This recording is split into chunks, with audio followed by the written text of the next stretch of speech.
मैं उनको मेरे हृदय के अंतःकरण से नमन करता हूं। भक्तों, आप सबको समझना है, मंच पर बोलने वाला व्यक्ति वाक्पटु होता है। वाक्पटु का मतलब होता है शब्दों का जाल। आप सब शिक्षा के अभाव में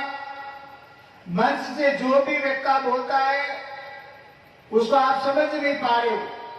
और नहीं समझने की वजह से आप सब जो है इस 84 के चक्कर में, इस जो है सूद का जो है नहीं मकड़ी के जाल में फंसते और नाना प्रकार के जो है ऐसी धारणाएं, ऐसी अफवाहें चलाते हो। वैसे मेरा कोई ऐसा, जो भी मंच में या जो भी बोल रहे हैं, मेरा कोई ऐसा भाव नहीं था, मेरा ऐसा कोई यहाँ ऐसा कभी रहा नहीं कि मैं इस आश्रम में नहीं आया, मैंने यहाँ राजेश्वर भगवान के दर्शन नहीं किए, तो कोई प्रोग्राम आयोजन नहीं किए। मेरा ये कि थोड़ा सा है कि हमारे प्रभु जी ने, संत राजाराम जी महाराज साहब ने शिक्षा की बात कही है। हम सब उस गुरु शिष्य परंपरा से जुड़े हुए तमाम जितने जो संत हैं,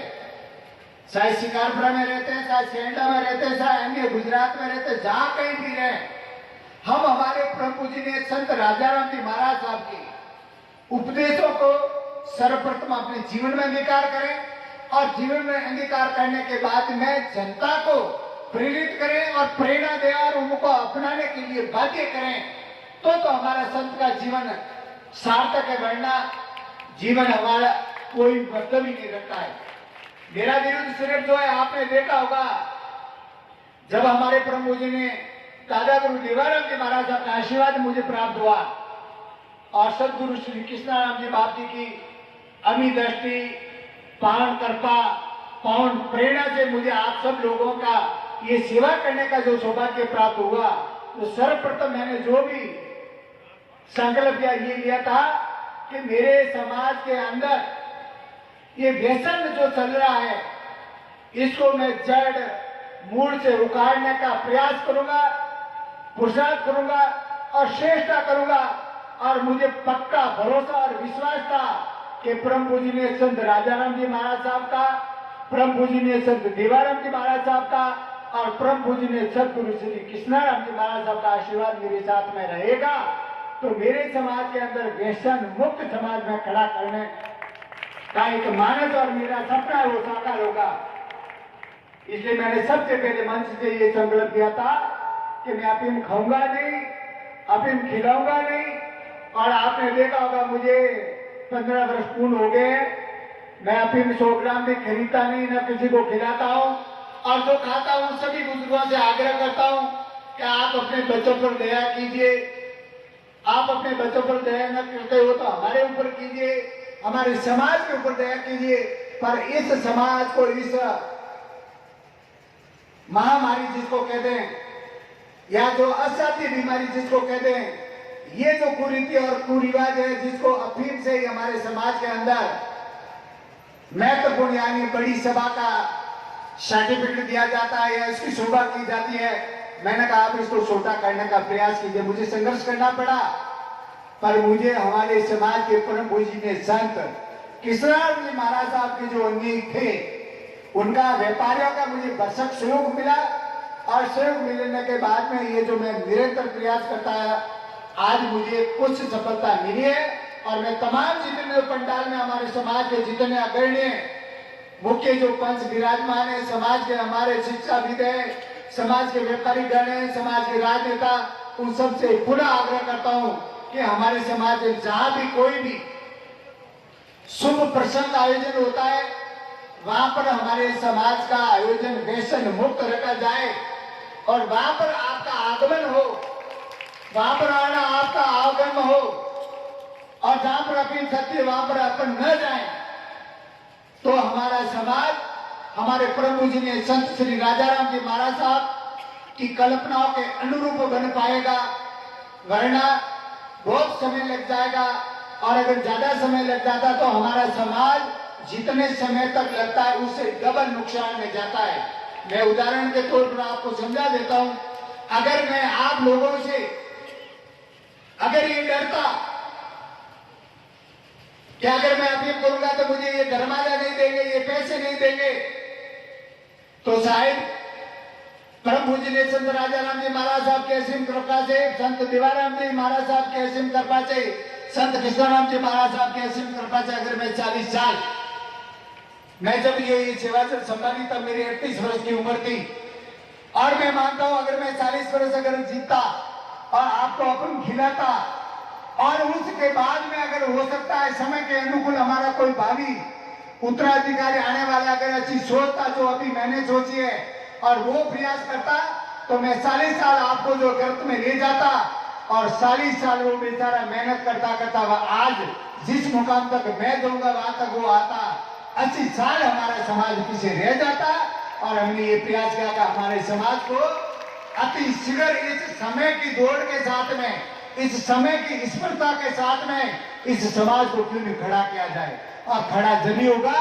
हम हमारे परम पूजनीय सदगुरु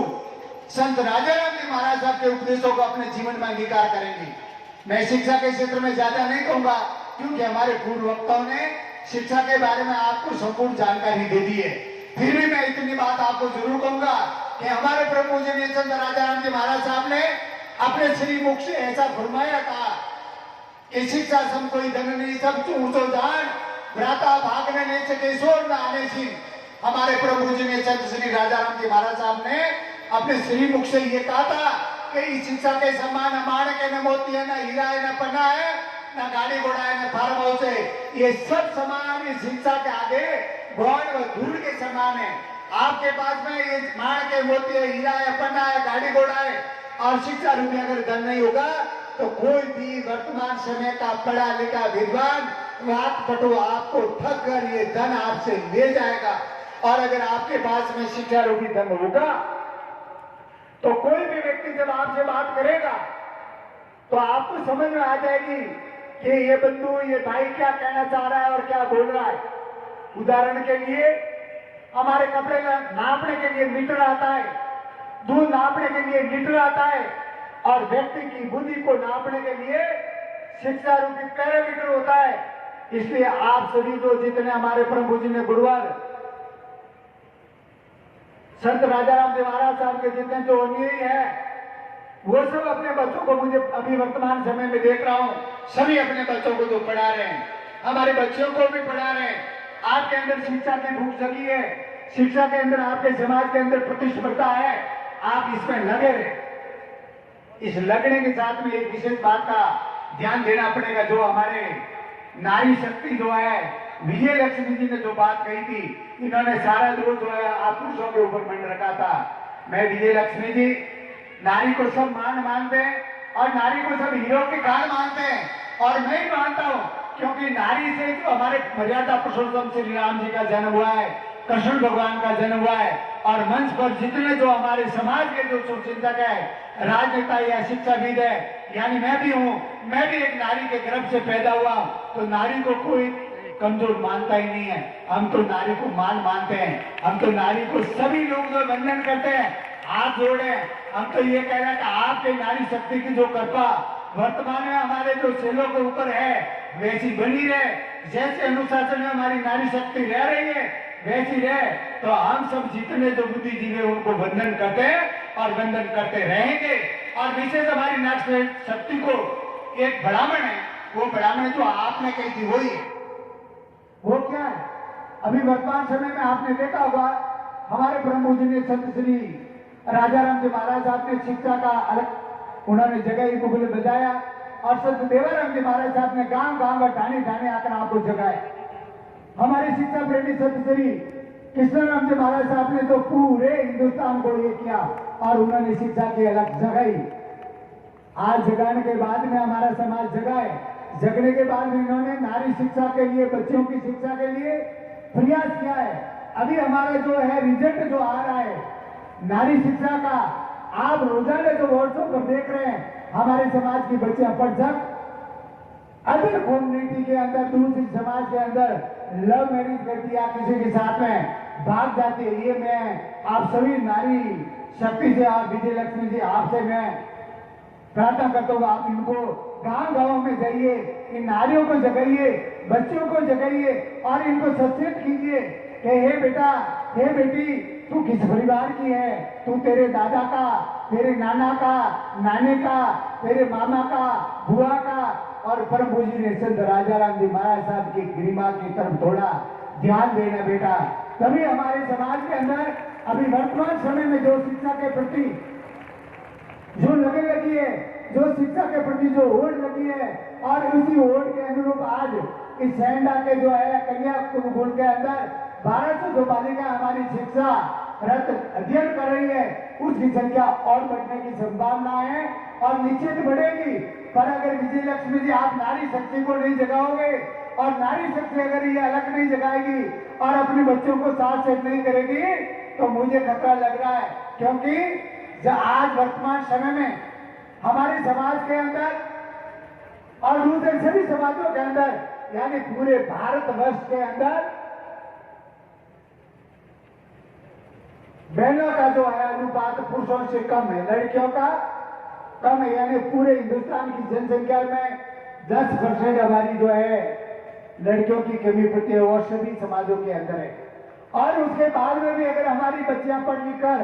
किसी दूसरे समाज के लड़के के साथ में अगर चली जाती है, भाग जाती है और वो कहती मैं आपको नहीं जानती हूं, हमें भी कह देती कि मेरा कोई गुरु नहीं है, तो हमें बड़ी शर्म आती है, लज्जा आती है। ऐसे दृश्य आपने देखा है, मैं देख रहा हूं रोजाना। और मैं सभी जितने समाज के नौजवान हैं और समाज प्रेमी है जो जाति प्रेम के प्रति मोह रखते हैं, मैं उन सभी से ये आग्रह करता हूं कि जैसे राजपूत समाज से कुछ प्रेरणा लीजिए, जाट समाज से कुछ सीखिए, विष्णु समाज से कुछ सीखिए और कुछ अन्य समाजों से सीखिए। और जैसे उन्होंने उनके समाज के अंदर जो कंट्रोल किया है, जो अच्छे काम कर रहे हैं, वो काम आप भी कीजिए। अरे हमारा लड़का हमारे देश के लिए जो है शहीद हो जाता है तो समाज के लिए क्यों नहीं शहीद होना पड़े। अगर कोई कहीं गलती होती है तो आपको राजपूत समाज से प्रेरणा लेनी है। अगर आपको कहीं गलती नजर आ रही है तो आपको जाट समाज से प्रेरणा लेनी है। और कहीं और नजर कमी आ रही है तो आप विष्णु समाज से भी प्रेरणा ले सकते हैं। और उनके सिद्धांतों को अपने जीवन में अंगीकार करोगे तो न तो लड़की आपकी जाएगी, न अन्य समाज का कोई भी लड़का आपकी बच्ची को ले जाने की हिम्मत करेगा। अगर आप डुब्बू जैसे कमजोर बैठे रहे टायरों की भांति तो ये सारी घटनाएं घट रही है, निरंतर घटती जाएगी। हमारे